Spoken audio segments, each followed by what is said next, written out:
मेरे प्रिय छात्र एवं छात्राओं, आपका एस स्मार्ट ऑनलाइन क्लासेस में स्वागत है। हम लोग इसके पहले प्रश्नावली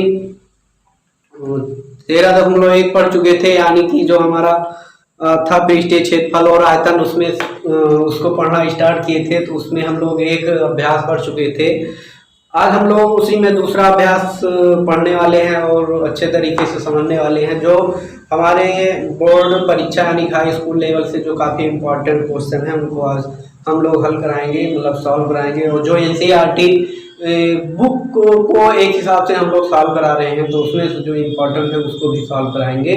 तो आइए हम देखते हैं हमारा क्वेश्चन क्या है, मतलब 13.2 का। उसमें से पहला क्वेश्चन हमारा क्या है, आइए देखते हैं। तो हमारा पहला क्वेश्चन है, कह रहा है कि एक ठोस, क्या कह रहा है, कह रहा है कि एक ठोस अर्धगोले पर खड़े हुए एक शंकु के आकार का है, जिनकी त्रिज्या 1 सेंटीमीटर की है तथा शंकु की ऊंचाई की त्रिज्या बराबर है। तो ठोस का आयतन पाई के रूप में ज्ञात कीजिए। मतलब कोई भी ठोस है, ठीक, वह ठोस अर्धगोले पर खड़े हुए एक शंकु के आकार का, मतलब कोई भी ठोस है और वो ठोस एक मतलब अर्धगोलक है, वो शंकु के आकार का है, मतलब अर्धगोले पर खड़े हुए शंकु के आकार का है, तो जिनकी त्रिज्या 1 सेंटीमीटर की है, मतलब कि उनकी जो त्रिज्या है वो क्या है, इक्वल है यानी बराबर है। तो कह रहा है ठोस का आयतन पाई के रूप में ज्ञात कीजिए। एक बात और ध्यान रख लीजिए, जो शंकु है उसकी मतलब उसकी ऊंचाई त्रिज्या के बराबर है। तो आइए हम बात करते हैं, एक अर्धगोला बनाते हैं। यहाँ पर एक अर्धगोला इस तरह हमारा बनेगा और एक अर्धगोले के ऊपर एक शंकु बना हुआ है। भाई एक शंकु बना हुआ है इस तरह से, ठीक, एक शंकु बना।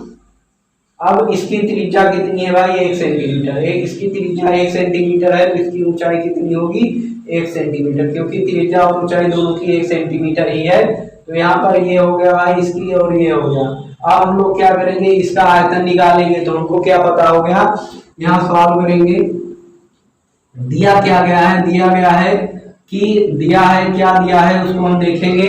दिया है कि शंकु की त्रिज्या और अर्धगोले की त्रिज्या 1 है। तो यहाँ लिखेंगे शंकु व अर्ध गोले की त्रिज्या क्या है भाई, 1 सेंटीमीटर। 1 सेंटीमीटर त्रिज्या और 1 सेंटीमीटर। तो शंकु की ऊंचाई कितनी होगी, ये 1 ही होगी, क्योंकि शंकु की ऊंचाई त्रिज्या के बराबर है। तो शंकु की ऊंचाई h बराबर है किसके, त्रिज्या, और त्रिज्या किसके बराबर है, 1 के। तो 1 सेंटीमीटर होगा। अब हम लोग क्या करेंगे, इसका आयतन निकालेंगे। तो हम मतलब इस ठोस का आयतन निकालेंगे। तो यहाँ पर क्या लिखेंगे, ठोस का आयतन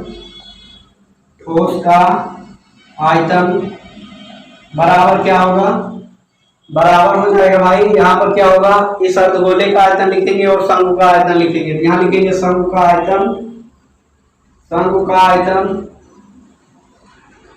प्लस अर्धगोले का आयतन,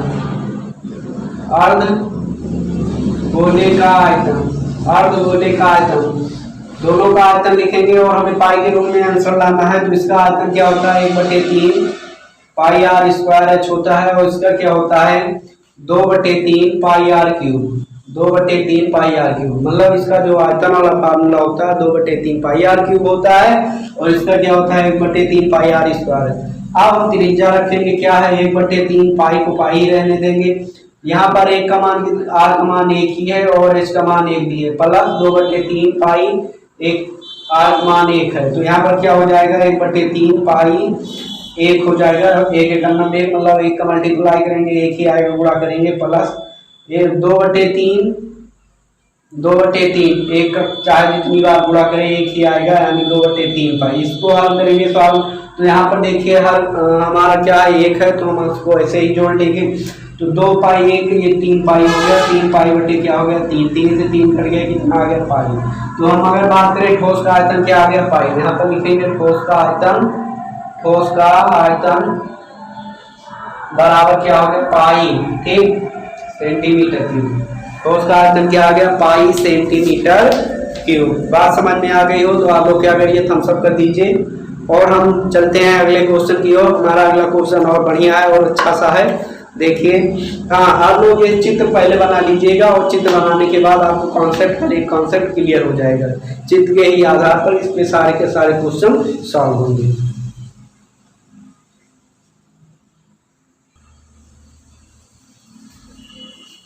देखिए हमारा अगला क्वेश्चन क्या है जिसपे हम लोग चर्चा करने वाले हैं। कह रहा है कि एक इंजीनियर के छात्र सेल से एक पतली एल्यूमिनियम की सीट का प्रयोग करते हुए एक मॉडल बनाने को कहा गया जो एक बेलनाकार का जिसके दोनों सिरे पर दो शंकु जुड़े हैं। इस मॉडल का व्यास 3 सेंटीमीटर, लंबाई 12 सेंटीमीटर। यदि प्रत्येक शंकु की ऊंचाई 2 सेंटीमीटर हो तो रचेल द्वारा बनाए गए मॉडल में अंतरिक्ष हवा का आयतन ज्ञात कीजिए। मतलब कि कोई मॉडल बनाया गया है, उसमें हवा भरा गया है, उसका हमको आयतन निकालना है और उस जो मॉडल बनाया गया है उसकी लंबाई टोटल 12 सेंटीमीटर है और उसकी जो त्रिज्या व्यास है वो 3 सेंटीमीटर है और उनके दोनों सिरों पर एक शंकु लगाया गया है। तो पहले हम बात करते हैं एक बेलनाकार जो बना हुआ है एल्युमिनियम की सीट की मॉडल, उसको हम बनाते हैं। तो मान लीजिए हमारा इस प्रकार से बेलनाकार बना हुआ है भाई, इस प्रकार से हम लोग ये बना लिए। अब इसका जो व्यास है वो कितना है? 3 सेंटीमीटर है। इसका व्यास कितना है? 3 सेंटीमीटर है। अब यही व्यास पर एक दोनों सिरों पर क्या बना हुआ है? शंकु बना हुआ है भाई। हम लोग क्या करते हैं? शंकु बना लेते हैं। एक शंकु बन गया। इसकी जो ऊंचाई है, इसकी ऊंचाई दे रहे हैं, मतलब यहाँ से यहाँ तक की ऊंचाई जो दे रहे हैं वो 2 सेंटीमीटर है। और यहाँ से एक मिनट रुकिए, ये हो गया भाई और ये हो गया। और इसकी जो है अब यहाँ से टोटल ऊंचाई इसकी कितनी दे रहे हैं? 12 सेंटीमीटर दे रहे हैं। टोटल ऊंचाई 12 सेंटीमीटर, लेकिन जो शंकु है यहाँ से यहाँ तक की ऊंचाई क्या है? 2 सेंटीमीटर। भाई दोनों तरफ क्या है? 2-2 सेंटीमीटर की ऊंचाई है। अब इसका जो व्यास है भाई 3 सेंटीमीटर है, यानी कि इसका व्यास यहाँ से यहाँ तक का क्या है? 3 सेंटीमीटर है। तो अगर हम बात करें जो बेलन है उसकी और जो शंकु है उसका, दोनों का हम लोग अगर त्रिज्या निकालेंगे तो मतलब बेलन और शंकु दोनों की त्रिज्याएं क्या होंगी? सेम होंगी, बट दोनों की ऊंचाई क्या है भाई? अलग है। यहाँ पर अगर हम बेलन की ऊंचाई निकालेंगे तो हमारा बेलन की ऊंचाई कितना होगा? यहाँ से यहाँ तक होगा। यानी कि अगर बात करें यहाँ से यहाँ तक होगा, यानी कि 2 इधर और 2 इधर, 4 हमको पूरी ऊंचाई में से 4 सेंटीमीटर निकालना पड़ेगा, तभी हमें बेलन की ऊंचाई पता लगेगी। तो हमें क्या करना है कि पूरी ऊंचाई में से 4 अगर हम घटा दे रहे हैं तो हमारा क्या होगा? बेलन की ऊंचाई हो जाएगी। इतनी बात समझ में आई हो तो आप लोग थम्स अप कर दीजिए भाई और आगे कुछ सेशन को शेयर कर दीजिए। तो आइए हम देखते हैं इसे हम क्या करते हैं, हम बेलन की ऊंचाई निकाल लेते हैं। तो यहीं पर निकालते हैं हम क्या करते हैं, जब इतना भाग निकालेंगे इतना, तो इतना यो निकल जाएगा, इतना यो निकल जाएगा। 2 सेंटीमीटर नीचे, 2 सेंटीमीटर ऊपर निकलेगा तो हमारा कितना बचेगा? 10 सेंटीमीटर, सॉरी 8 सेंटीमीटर। यहाँ तक बात समझ में आ गई तो आप लोग थम्स अप कर दीजिए। अब हम आइए सॉल्व करते हैं। सॉल्व में क्या दिया गया है? दिया क्या गया है भाई, उसको लिखते हैं। दिया है क्या? दिया है देखते हैं हम। दिया क्या गया है, यहाँ पर लिखेंगे शंकु और बेलन की त्रिज्या निकालेंगे क्योंकि उसका व्यास दोनों का एक है। तो यहाँ पर लिखेंगे शंकु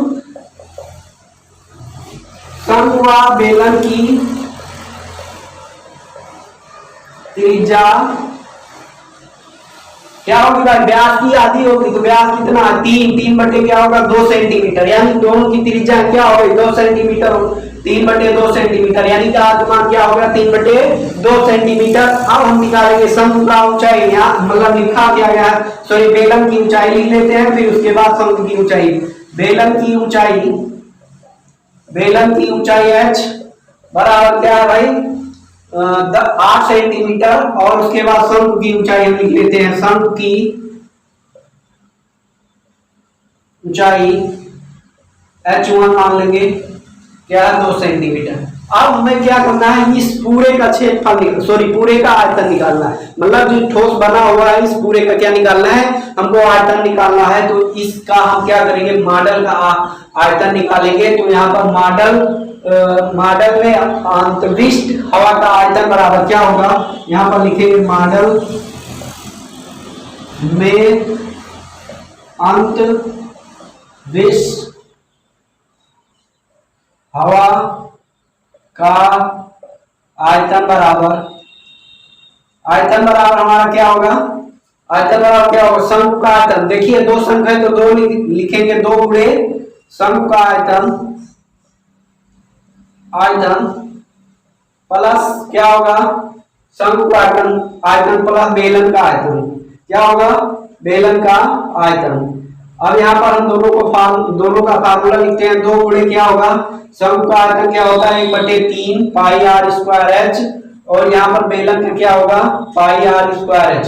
इतना अगर आपको समझ में आ रहा हो तो आप लोग क्या करिए भाई, थम्स अप कर दीजिए और आगे शेयर करते हुए चलिए। अब देखिए यहाँ पर हम वैल्यू रखते हैं, हमारा क्या है, त्रिज्या क्या है, दोनों का सेम है तो हम भाई दोनों का सेम ही रखेंगे। क्या होगा, पहले तो हम बात कर लेते हैं इसमें जो कॉमन है उसको, या कॉमन कर लें फिर उसी को हल करते हैं। देखिए इसमें आर और आर कॉमन है और इसकी ऊंचाई भाई अलग अलग है, ठीक, तो ऊंचाई को हम अलग अलग रखते हैं, बाकी सारा का सारा जो कॉमन है उसे कॉमन कर लेते हैं। पाई और क्या कॉमन है, आर स्क्वायर कॉमन है, हमारा क्या बचा 2/3 h1, h1 का मान कितना है गुणे 2 प्लस h का मान कितना है 8, तो यहाँ पर क्या होगा 8 हो गया।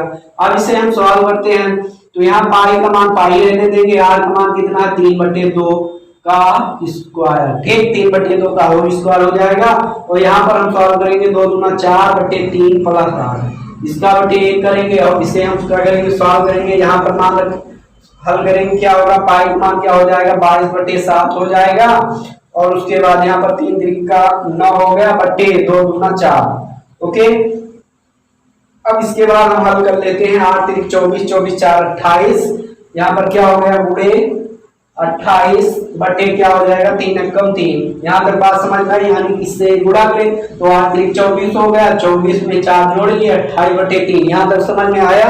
आगे चलते हैं हम, देखो ये हमारा कैंसिल होगा, 3 त्रिक का 9 हो जाएगा और 7 चौक 28 हो जाएगा और 7 से 7 कैंसिल हो जाएगा। यहाँ तक बात समझ में आई। क्या बचा 22 और 3, तो 22 गुणे क्या होगा 3, तो 22 में हम 3 से गुणा कर देंगे, क्या आएगा 66 सेंटीमीटर स्क्वायर। क्या हो गया 66 सेंटीमीटर स्क्वायर। जो मॉडल में अंतरिक्ष हवा का आयतन क्या है भाई 66 सेंटीमीटर स्क्वायर। अगर आप लोग को समझ में आ गया हो, सॉरी क्यूब होगा, सेंटीमीटर स्क्वायर नहीं होगा, क्या होगा भाई क्यूब होगा, ठीक, तो ये सेंटीमीटर क्यूब हो गया। अगर आप लोगों को समझ में आया हो तो आप लोग क्या करिए, इसे थम्स अप कर दीजिएगा। लिखा जाएगा मॉडल में अंतरिक्ष हवा का आयतन क्या होगा, यहाँ पर लिखा जाएगा 66 सेंटीमीटर क्यूब, यानी कि ये जो पूरा है इसका हम लोग क्या निकाले, आयतन निकाले, कितना आया 66 सेंटीमीटर क्यूब आया। आप लोग जल्दी से जल्दी क्या करिए, लाइक करिए और सेशन को शेयर कर दीजिए भाई।